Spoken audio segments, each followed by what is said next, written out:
जी, मेरा नाम मोहिंदर सिंह है।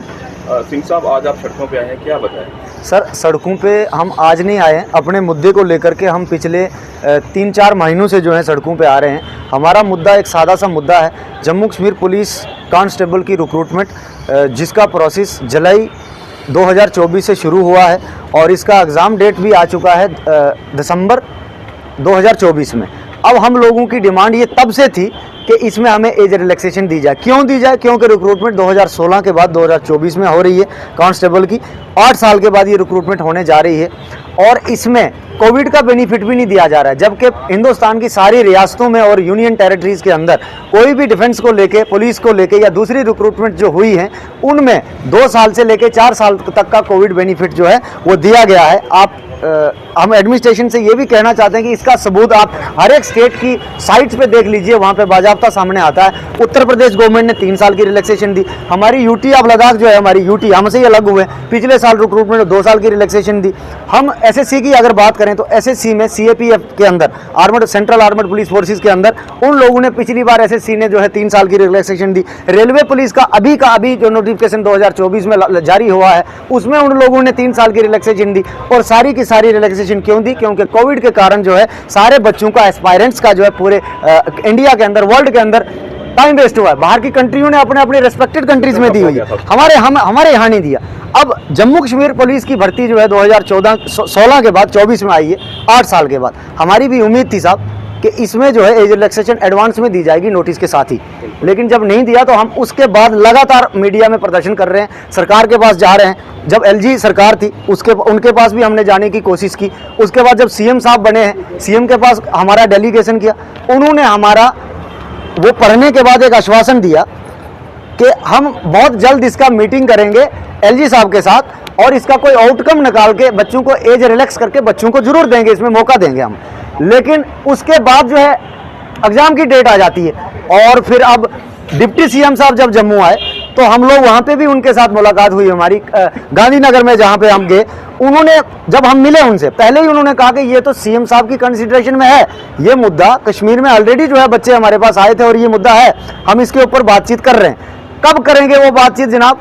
1 दिसंबर से पेपर आ रहा है, 1 महीने का टाइम है बीच में, तो कब वो बात होगी, कब नोटिफिकेशन आएगी और कब हमको एज रिलैक्सेशन करके इसमें मौका दिया जाएगा? बिल्कुल इनजस्टिस हो रहा है। इसलिए हमारी एक दरख्वास्त है पूरी एडमिनिस्ट्रेशन से, पूरी जम्मू कश्मीर एडमिनिस्ट्रेशन से, ऑपोजिशन से, रूलिंग पार्टी से और एलजी से और सेंटर में अमित शाह जी और मोदी जी से कि जनाब अगर जम्मू कश्मीर के अंदर ये बच्चे बेरोजगार हैं इतने समय से, तो इसमें कहीं ना कहीं हमारी रिक्रूटिंग एजेंसीज की और सरकार की भी नाकामी रही है। तो अब अगर एक रिक्रूटमेंट आई है जिसमें 4002 पोस्टें हैं, तो आप हर एक बच्चे को इसमें मौका दीजिए जो 8 सालों में आपने नहीं दिया है, और एटलीस्ट 2 से 3 साल या 4 साल की रिलैक्सेशन करके बच्चों को फॉर्म भरने का मौका दीजिए। बाकी जो पढ़ेगा, जो दौड़ेगा, जो रिटर्न पास करेगा, जो मेडिकली फिट होगा वही सिलेक्ट होगा। हम सिर्फ मौका मांग रहे हैं और यही मौके की गुहार हम लगा रहे हैं। अगर दिया गया तो ठीक है, नहीं दिया गया तो कोर्ट में जाके हम कोर्ट का भी दरवाजा खटखटाएंगे, फिर जानेगा कोर्ट। अगर जस्टिस मिलेगा तो ठीक है, नहीं मिलेगा तो देखेंगे। सीएम साहब से हमारी पूरी उम्मीदें हैं, लेकिन लेट क्यों हो रहा है ये समझ में नहीं आ रहा। मीडिया में आने का कारण ही यही है कि जब आपने आश्वासन दिया है साहब, ट्वीट करके एक्स के ऊपर आपने ट्वीट किया है और कहा है कि इसमें रिलैक्सेशन हम आपको प्रोवाइड करेंगे बातचीत करके, तो जनाब अब कम से कम कोई नोटिफिकेशन तो आनी चाहिए सामने। इसलिए हम दोबारा इधर एक बार फिर मीडिया में आए हैं कि जो आपने ट्वीट किया था उसको सिर्फ ट्वीट ही ना रहने दीजिए, उसको ऑफिशियली कोई नोटिफिकेशन आना चाहिए ताकि हमें उसका भरोसा हो। डिमांड पूरी नहीं होती तो हमारी डिमांड अगर पूरी नहीं होगी तो हम लोग कोर्ट का दरवाजा खटखटाएंगे, कोर्ट में जाएंगे और उसके साथ साथ धरना प्रदर्शन भी करेंगे। हम तमाम जम्मू कश्मीर के जितने भी सोशल एक्टिविस्ट हैं, इंक्लूडिंग युवा राजपूत सभा और सारे स्टूडेंट यूनियन से हम लोग अपील करते हैं कि कल को ये मामला, ये तुम्हारे भाइयों का मामला है, तुम्हारे कोई ताया, चाचा, भाई, बहन कोई भी हो सकता है, जिनके कल को तुम भी एस्पायर कर सकते हो, तुम्हारे बच्चे एस्पायर कर सकते हैं। आज अगर हम सफर कर रहे हैं, कल को तुम भी कहीं सफर करेंगे। सारे लोगों से मैं अपील करना चाहूंगा कि इस मामले को अपनी अपनी जगहों पे कम से कम अपने अपने रिप्रेजेंटेटिव के पास लेके जाएं और या तो ग्राउंड पे आकर के हमारा साथ दें, क्योंकि ये डिमांड जेन्युइन है। सुनने में आ रहा है कि हंगर स्ट्राइक पर भी जा सकते हैं। जी बिल्कुल, अगर हम लोगों की ये डिमांड पूरी ना हो तो आने वाले समय में हमने कहा है कि हम ग्राउंड के ऊपर भी कड़ा प्रदर्शन करेंगे और साथ में कोर्ट का दरवाजा भी खटखटाएंगे।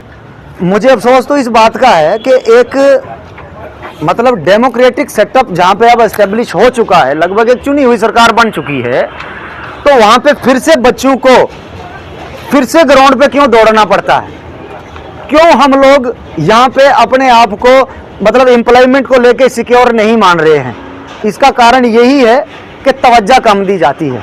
बाकी ही मसलों में उथल पुथल में ही सारे लोग रहते हैं, इस पे तवज्जो कम दी जाती है। पढ़े लिखे लोगों के बारे में तवज्जो देनी चाहिए। यहाँ पे रिसर्च स्कॉलर लोग हैं, पिछले 8-8 सालों से यूनिवर्सिटियों से जो पास आउट होकर के बैठे हैं, उनके लिए कोई इंतजामात नहीं है। लेक्चरर की पोस्टें +2 पे लेक्चरर की पोस्टें होल्ड पे रखी हुई है। यूनिवर्सिटियों में और कॉलेजेस के अंदर एपी की पोस्टें खाली हैं, कॉन्ट्रेक्चुअल से आप लोग वहां पे पोस्टें भर रहे हैं। लेकिन हमारे स्कॉलर जो एमफिल पीएचडी नेट जेआरएफ करके बेचारे बेकार बैठे हुए हैं, उनको कह रहे हैं तुम ठेले लगाओ, तुम चाय की रेडियां बेचो, चाय की रेडी लगाओ और वहां पे चाय के कप बेचो, दिन के कचौरियां बेचो। क्यों? यही तो इनजस्टिस है साहब। अब कम से कम हम लोगों की सरकार से हम रिक्वेस्ट ही कर सकते हैं, और हमने हमेशा रिक्वेस्ट की है। इसलिए हमारी यही रिक्वेस्ट है कि हर एक बच्चे की क्वालिफिकेशन को मद्देनजर रखते हुए स्टेट के अंदर या यूटी के अंदर, पहले तो स्टेट था अब यूटी है, यूटी के अंदर आप लोग रिक्रूटमेंट प्रोसेस को जारी कर सकें, जिससे ये बेरोजगारी जो छाई हुई है ये कम से कम थोड़ी सी दूर हो।